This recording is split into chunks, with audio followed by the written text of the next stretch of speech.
ఎటువంటి నొప్పైనా సర్జరీ లేకుండా Indo British advanced pain clinic.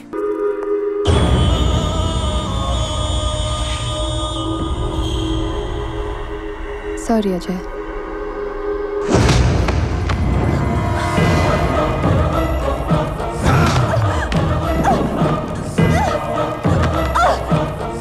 ఎందుకొచ్చా? మళ్ళీ ఎందుకొచ్చా? నా తమ్ముణ్ణి ఎందుకు చంపాలనుకుంటున్నావు? ఎవరు నువ్వు? చెప్పు, ఎవరు నువ్వు? చెప్పు. ఇది మన కుటుంబాన్ని నాశనం చేయడానికి వచ్చింది తమ్ముడు. ఎవరు తమ్ముడు? నువ్వు కింగ్ కాదు, బొట్టు సీను అన్న సంగతి నాకు తెలుసు. కాదు, కింగ్. కింగ్ ఎప్పుడో చచ్చిపోయాడు, నేనే చంపించాను. ఎందుకు? అడ్డు తొలగించుకోవడం కోసం. అందరూ నన్ను కింగ్ తమ్ముడు అంటారు తప్ప కనీసం నా పేరేంటో కూడా ప్రపంచానికి తెలీదు. నేను గెలిస్తే కూడా కింగే గెలిపించాడట. అంతా కింగే. అందుకే నేను కింగ్ అవ్వాలనుకున్నాను. దానికోసమే చంపించాను. ఇప్పుడు నువ్వు చచ్చిపోయిన కింగ్ ప్లేస్లోకి వచ్చి డబ్బు కోసం డ్రామాలు ఆడుతున్నావు. నీకెంత కావాలో చెప్పు, ఇస్తాను. వెంటనే ఇక్కడి నుంచి వెళ్ళిపో.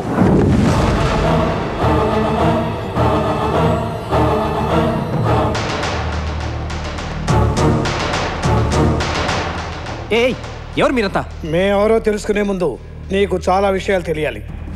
కింగ్ను చంపడానికి చాలా మంది ప్రయత్నించారు, ఎవరూ చంపలేకపోయారు. కానీ నువ్వు చంపేశావు.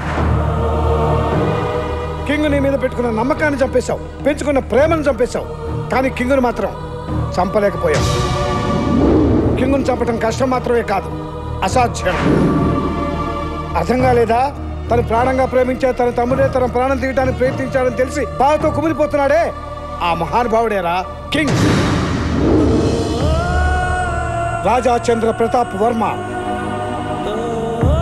వాడి గురించి నాకు బాగా తెలుసు. వాడి కింగ్ కాదు, పొట్టి సీను. మనిషిని పోలిన మనుషులు ఉండొచ్చు, కానీ ఇలాంటి మనిషి ఒక్కడే ఉంటాడు. కింగ్కి బాడీ గార్డ్గా ఉన్న అసలు పేరు బొట్టు సీను. వాడు నా కొడుకు. తనింటోనే తను చంపడానికి కుట్ర జరుగుతోందని తెలిసిన కింగ్ తను చనిపోయినట్టుగా మీ అందరినీ నమ్మించి బొట్టు సీనుగా ఇక్కడికి వచ్చింది హంతకుడు ఎవరో తెలుసుకోవడానికి. అది నువ్వని తెలిసిన ఈ క్షణం కింగ్ నిజంగానే చచ్చిపోయాడు రా. పెదబాబు, ఈ పూజ ఎవరో కాదు, ఒకప్పుడు మన ప్యాలెస్ లో పనిచేసిన రంగారావు గారి అమ్మాయి.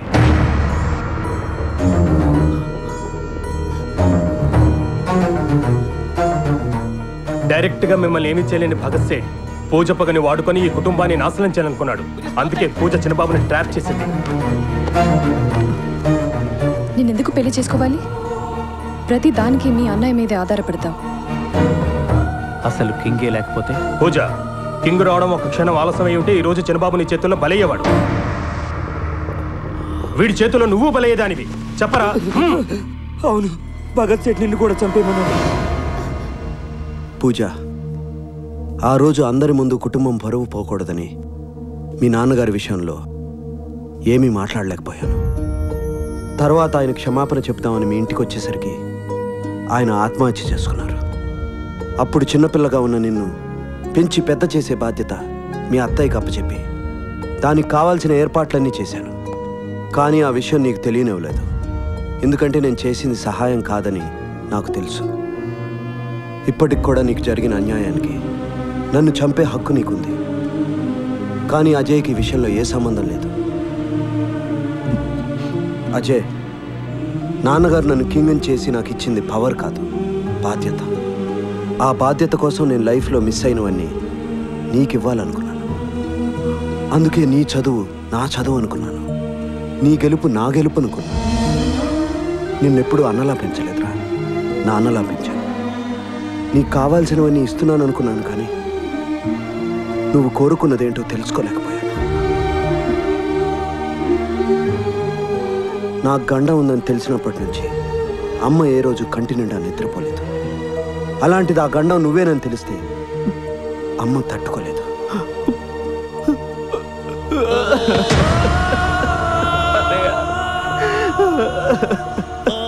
సారీ అన్నయ్య. క్షమించడానికి నువ్వు చేసింది చిన్న తప్పు కాదు.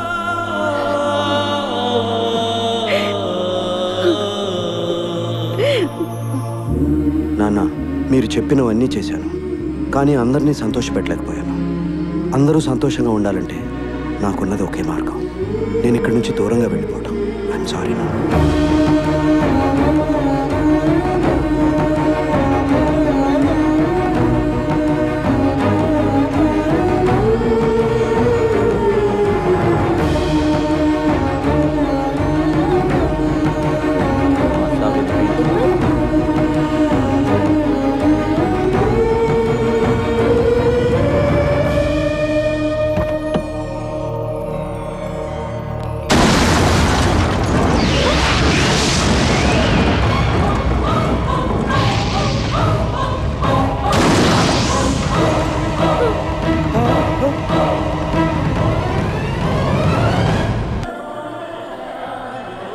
ఎక్కడున్నాడో ఏమైపోయిండో మా శరత్ బాబు. జల్దీనా తిరిగి వచ్చేటట్టు చూడు స్వామి. అరే అడుగుడే లేటు ఉన్నట్టున్నది నీ దుకాణంలా. శరత్ బాబు. బావగారు మీరా? Good morning. అరే చెప్ప చేయకుండా ఎడిగిపోయినావు బాయ్. ఆ బొట్సిన్ గారు బెదిరించాడు బావగారు. భయం వేసి మా అమ్మమ్మ గారు ఊరు వెళ్ళిపోయాను. నీ పిరికితనమే నేను కాపాడింది బాయ్. పిరికితనం ఏంటి పిరికితనం? అండ్ అలా వదిలేస్తాను అనుకుంటున్నారా? పోలీస్ కేసు పెడతాను. పోయినోని మీద ఏం కేసు పెడతావా? ఎక్కడ పోయాడు? పైకి పోయిండు. అగో బొట్టు సీన్ గానయ్యా. కొడుకు పోయిండని తెలిస్తే గా పొట్టి నర్సు గారు తట్టుకోలేడు. నువ్వు పెద్ద మనసు చేసుకుని నీకు టైం దొరికినప్పుడల్లా ఆయన కనిపించి సీన్ గాన్లా కలరింగ్. నాకు కుదరదు బావగారు. ఏం ఏ అంటే ఏం చెప్పంటారు? అక్కడ ట్రైన్లో కింగ్ వాళ్ళ అమ్మగారు కనిపించారు. సేమ్ నేను మీకులాగే ఆలోచించి అక్కడ కమిట్ అయ్యాను. మళ్ళీ ఇప్పుడేమో సీన్ లాగా యాక్ట్ చేయమంటున్నారు. ఒక్కడిని ఎన్ని క్యారెక్టర్లను చేయను? నేనేమన్నా నాగేశ్వరరావునా రామారావునా? అరే ఒక మంచి జరగానికి ఎన్ని క్యారెక్టర్లు చేసినా తప్పులేదు. అయితే శ్రావణ్ కూడా మాట్లాడుతాను. శ్రావణ్ ఎక్కడ? ఏంటి శరత్ సడన్ గా మాయమైపోయావు?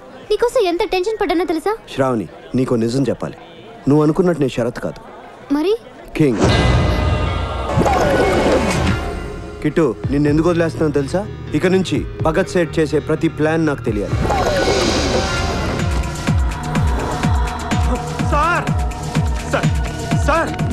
స్వప్న అనే పేరుతో సహా ఆ అమ్మాయికి సంబంధించిన డీటెయిల్స్ అన్ని ఫేక్ సార్. మరంత ఫూలిష్ గా మన కంపెనీలో ఎలా అపాయింట్ చేశారు? మీ రికమెండేషన్ లెటర్ చూసి నేను లేనప్పుడు అవసరం అవుతాయని బ్లాంక్ లెటర్ హెడ్స్ మీద సైన్ చేసి ఇంట్లో సేఫ్ ప్లేస్ లో పెట్టాను. అంటే మన ఇంట్లోనే. మీ మీద అటాక్ చేసిన భగత్ సేట్ మనిషే, కానీ మిమ్మల్ని షూట్ చేయడానికి ట్రై చేసిన అమ్మాయి ఎవరో ఏంటి ఎంత ప్రయత్నించినా తెలియలేదు సార్. భగత్ సేట్ టేబుల్ మీద మీ day to day programme details అన్నీ ఉన్నాయి, మీ ఉత్తరాంచల్ ట్రిప్తో సహా. మీ ఇంట్లోనే ఎవరో భగత్ సేట్ హెల్ప్ చేస్తున్నా నా doubt sir. Thank you Kittu. Munna, నేను చెప్పే జాగ్రత్తగా విను. అప్పుడే మున్నాతో కలిసి ఈ డ్రామా స్టార్ట్ చేశాను. త్వరగా ఎక్కండి, పోలీసులు వచ్చేస్తున్నారు. పెదమాయకి కుట్రలో సంబంధం లేదని తెలిసాను. ఆయన ద్వారానే ఈ ప్యాలెస్లోకి ఎంటర్ అయ్యాను. మిగిలిన ఇద్దరు మాయలకు కూడా ఈ కుట్రతో సంబంధం లేదని తెలుసుకున్నాను.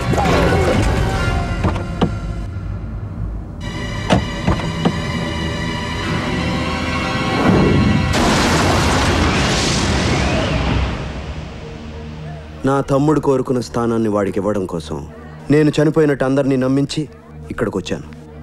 సార్ ఏంటి కిట్టు ఇలా వచ్చావు? భగత్ సేట్ మీ తమ్ముడి కారులో బాంబు పెట్టమని సుపారీ ఇచ్చాడు సార్. మరి నువ్వేం చేసావు? వాడి కారులో పెట్టాను సార్. భగత్ సేట్ కిట్టు పని అయిపోయిందా? భగత్ సేట్, నీకు ముందే చెప్పాను, నువ్వు నా వాళ్ళ గురించి ఆలోచిస్తే నేను నీ గురించి ఆలోచిస్తానని. ఎవరు నువ్వు? కింగ్.